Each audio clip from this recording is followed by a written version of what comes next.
এদিকে শুক্রবার নির্যাতিতা দোষীদের শাস্তির দাবিতে হাওড়া হাসপাতালে চিকিৎসারত অবস্থায় শিশুর সঙ্গে যৌন হেনস্থার প্রতিবাদে হাওড়া সিএমওএইচ অভিযান করল বাম ছাত্র যুব মহিলারা। কর্মসূচিকে কেন্দ্র করে উত্তেজনা সৃষ্টি হয়। আন্দোলনকারীদের তরফে স্মারকলিপি দেওয়া হয়। আগামী দিনে আরও বড় আন্দোলনের হুঁশিয়ারিও দেন তারা।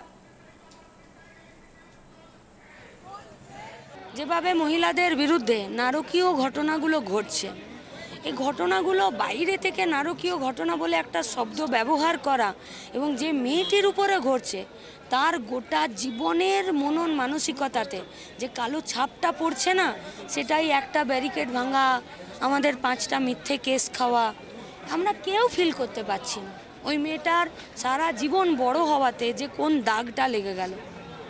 যে মেয়েরা এই ধরনের আক্রমণের শিকার হয় একমাত্র তারা ফিল করতে পারে, কিন্তু আমাদের রাজ্যের সরকার, স্বাস্থ্য দপ্তর আর পুলিশ মন্ত্রী ফিল করতে পারছেন না।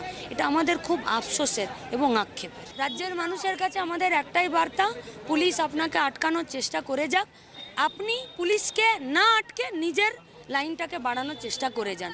পুলিশ পিছোবে, আপনি এগিয়ে যাবেন। বার্তা দিলাম যে লড়াই চলবে।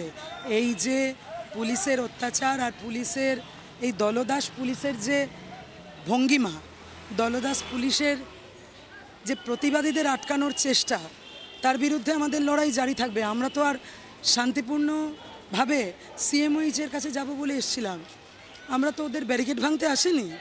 তাহলে ব্যারিকেড কেন দিয়েছে?